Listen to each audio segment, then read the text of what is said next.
So let me call on stage Dave Morin, the creator of a Facebook platform, just that little platform that you know, and also that incredible app called Path, which I cannot pronounce right, but that's my problem. Dave, please join me on stage.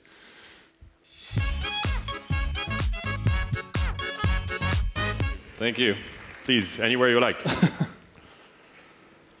Should we? Yeah. Welcome. It's great to have you because you've been, I know, pretty busy recently. You've just launched a new version of Path. Yes. It's good to be in Paris. Yeah, it's good to be in Paris. I haven't been for a few years. So tell me about that. How long have you been working on this new app? On about Path 2? Yeah. Yeah, we just released about 4 or 5 days ago. We just hit top 25 in the App Store. Wow. So and when did you release? 4 days ago? Yeah. So we're very excited about the response. It's sort of overwhelming. We didn't expect it. We've been working on Path 2 for over 6 months. And so it's been an intense process, but we're very excited. So for anyone here who doesn't know Path or would like to hear from the founder what it is, can you enlighten us on what you're trying to do since the beginning? Sure. Path is basically a modern journal. So one of the things that we're really focused on is that we all carry mobile phones in our pockets every day, and people are trying to capture the important moments, collect the experiences that they have in their life. And oftentimes people want to do that in a very private way. And so with Path, we're trying to give people a private journal to do that, but then also enable people to share just with the close friends and family in their life that might be interested in all of that stuff. So why do we? I'm trying to find my iPhone because I have Path on it, of course. Why do we need another? Is that another social network? Not necessarily. It actually works by itself without being social. So I call it slightly social. It's made to be a journal, and we do a lot of things to sort of help you collect those important moments of your life, but you can also share it with a small group of people. And so the social side of it really for us is about not necessarily being social, but being for your personal life, for the people, your family, the people that are closest to you, and sort of sharing the everyday and the more mundane stuff that might not be interesting on social networks. And Sabine, if you could have a camera that shows my iPhone, maybe I can show it a little bit. But so explain me about the details that you've put to make it a private network. So for example, there's one which I really like. Is if I publish a picture, then it tells me who has seen the picture. Yes. But not like two views, but Dave Morin has seen the picture, right? Yes. We try to do little things like that, whether it's, we call that feature Seen It. So any photo or piece of content that you put into Path, we show you who's seen it. Also, if anybody comes over to your Path and visits it, we actually tell you that that person came to visit your Path. And the idea there is just that that's very, very personal information. And so that's something that you perhaps would not like on a bigger social network, but in Path it really makes sense. And it's supposed to be also something you don't show in public, right? Not necessarily. You know, we're all about choice, so if you want to show it in public, you're welcome to. In fact, with this version, we've actually made it so that any moment that you put into the system, you can share on your favorite networks, whether that's Foursquare or Tumblr or Twitter or Facebook. Tell me about the UI before we talk about the integration with our social networks. So I can see this little thing here, which just disappeared as I don't touch it. But so the detail of the UI, you worked 1 year to push this new. Yeah, I mean, really, Path 2 is a culmination of learnings and you know, both successes and failures in our first version, and then we took about the last 6 months in earnest to put together everything that you see there today. But things like the clock and little tiny details. At Path, we really care about quality and design. We're a completely design-driven organization, and so our design process is a really important part of what we do. And you chose the iPhone exclusively?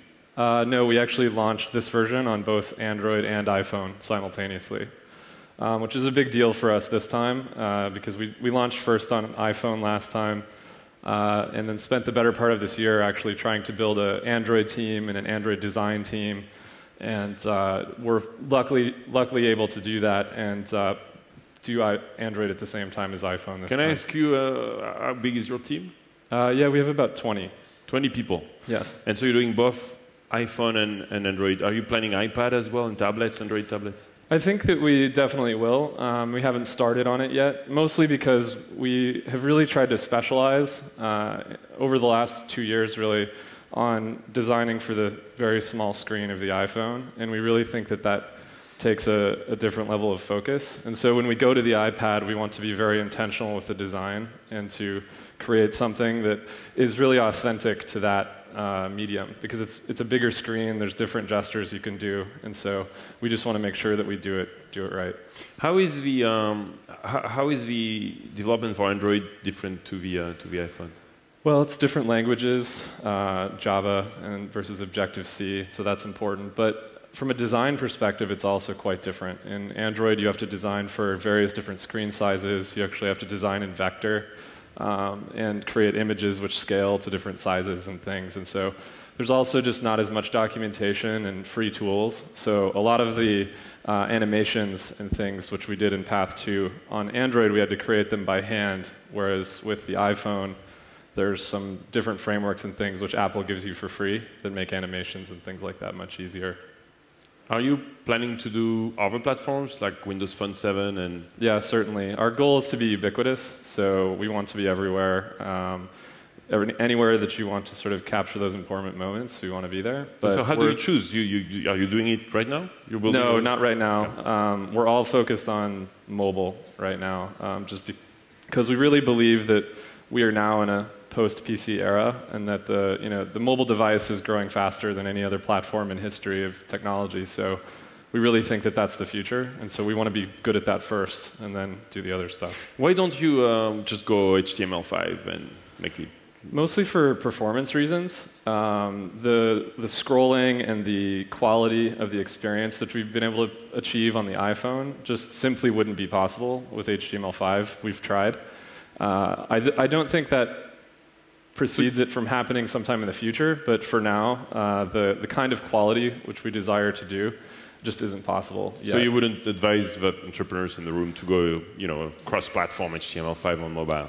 It really depends, I think, on the type of experience you're trying to deliver. For us, it's about this very warm, very intimate experience, and so we want it to be fast, and we want it to be really responsive to touch and things like that. I think that there's probably a lot of cases where if you're developing a utility or something where deploying it with HTML5 might make sense. But for us to achieve that intimate feeling, that intimate experience, we really couldn't do it with HTML5. Is it something that you're building, it looks to me, really on the long term? It looks to me that you're not constrained, like Carl doesn't seem constrained much by means. Yeah. He decides to do something, and he just doesn't care too much about how long it will take him, it looks to me. So you've raised enough money that you... How much did you raise? That was public, right? We raised about $8.5 million last January. So, and we've found some really great long-term partners in Kleiner Perkins and Index. And we've tried to really set ourselves up for the long term, because in order to do quality design and to build quality products, really that took us 6 months to do this version. And we know that in order to achieve the vision that we're going for, if we want to be a global network that includes all the families and close friends in the world, then that's going to take us some time. It took Facebook, where I worked previously, almost 8 years to get to where it is today. And so it's important to remember that building big web businesses takes a long time. And Facebook, don't you miss being at Facebook because they're going IPO? Well, I guess you're a happy shareholder. Yeah. And what we're doing today, it wouldn't be possible without what Facebook's done to bring real identity to the web. And to, before Facebook existed, it was really hard to build any software product on the internet that involved people's real names and their real friends and those kinds of things. And so Facebook sort of raised the bar to the point now where I think people like us can focus on things like family and close friends, and Steve can focus on music, and Quora can focus on knowledge. And so Facebook really, I think, is the foundation that we're all building on today. You've built the Facebook platform. Are you going to turn Path into a platform? It's something we're certainly thinking about. We haven't, started talking about that at all yet, but it's something that's really important to us. We think that, authentically interacting with other networks and things like that. We've started to do it with this version where we allow you to send your content out to your favorite networks. And we'll certainly be working with people over time to become more of a platform. But can you enable that? Can you enable on a mobile screen or on a mobile app other developers to actually build within your own app? I think so. It's certainly a challenge, and nobody's really done it. No, right. Yet. That's why I must. And so it's certainly a challenge that I'm interested in, but we'll see over time. Just like everything else that we do, we certainly want to be very intentional about how we approach that. And so when we do it, if we do, we'll try to do it at very high quality and make it something that's really good for developers. How did you learn from version 1 to version 2? Do you have what do you measure? How do you decide to do the version 2 that I saw, and what were the key drivers? Do you have analytics? Do you do focus groups with users in? What do you do? Tell me. We actually, we're very design-driven, so some of it's intuition, but the other half of it was halfway through the year, we started asking people, how do you see Path? When we launched Path, we were talking a lot about personal networks and personal lives and sharing very personal content, and we asked users, what is Path to you? And most people told us that they thought it was a journal. And so the idea of a journal really started to inspire us, and that came from users.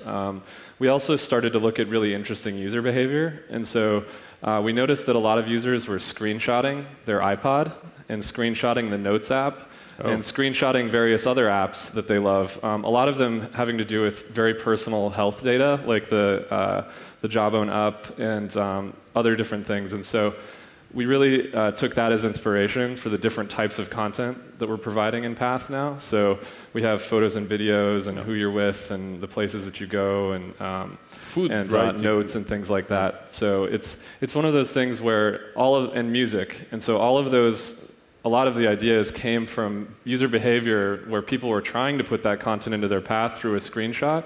And so what we went and did was try to make that a really frictionless, really good experience and just enable people to do what they were already trying to do. And so what are you expecting? You're expecting people to use Path first to post into Facebook and Twitter? If you desire, sure. If not, I think that the thing we're trying to do the most with Path is if you want it to be that, it certainly can be. But I want all my life totally private, as you know. Yeah, and but I think the other thing that we're trying to do is just be very simple. If you connect with your family only on Path, when that icon comes forward, it's a trusted place that you feel like is sort of like home, like the dinner table at home, where you know that you can be yourself, that you won't be judged, that content that goes in there, you feel like you can really trust. Your private jet, your... I don't have one. But yeah, so it's one of those things that we just don't think that there's a place like that yet on the internet. And so it can be that, but it can also be something that you can post around with. Wouldn't your friend Mark Zuckerberg argue that is Facebook? Because with the right privacy settings, you get full privacy on Facebook, right? Yeah, I think that the devil is in the defaults. Facebook is by default public Which now. Is new. Yeah. So you're going the opposite way, basically. Yeah, and I think that that's okay. Ultimately, the vision for Facebook and the vision for Facebook platform has always been that Facebook will become an identity. A lot of people have been calling it the driver's license of the internet, and I think that that's always been the goal, is to provide this really robust, incredible identity platform. And so us focusing on family is just something that, Facebook's existence helps us to do. And so is there not a problem of growth that like by definition it's not viral if it's private? So if I post something on Path and I don't use Twitter and Facebook connected to it, then I'm not telling my friends. So how do you... It's a big challenge for you, right? It is a big challenge, and we actually encountered a lot of that with version 1. And so with version 2, we've tried to do even more to help you connect with your close friends, to recruit them using various different channels, whether that's Facebook or SMS. And this version, we're seeing much better growth than we saw the first version. we've fully surpassed 1 million users. We're top 25 in the App Store, and all organic. So how many every day? Excuse me? How many use it every day? We're several 100,000. So wow. Yeah, it's growing quite nicely, and the engagement's really high. And so we're excited about this version, and it's growing much more. And we do little things like we actually try to figure out who your close friends are and recommend them to you based on your address book and your Facebook data.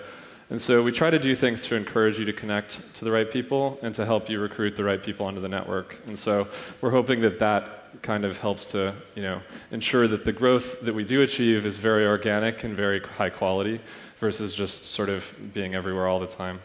How many people in the room have PAF? Not bad. Not bad. Congratulations. Wow. Appreciate it. And send me your feedback. Right. Well, I was about to say you're hanging out at LeWeb during the conference, so you should come and meet. You should do office hours. All right. I'll be here all day, so I'm very excited to be here in Paris. It's always good to come, and the event is becoming better every year.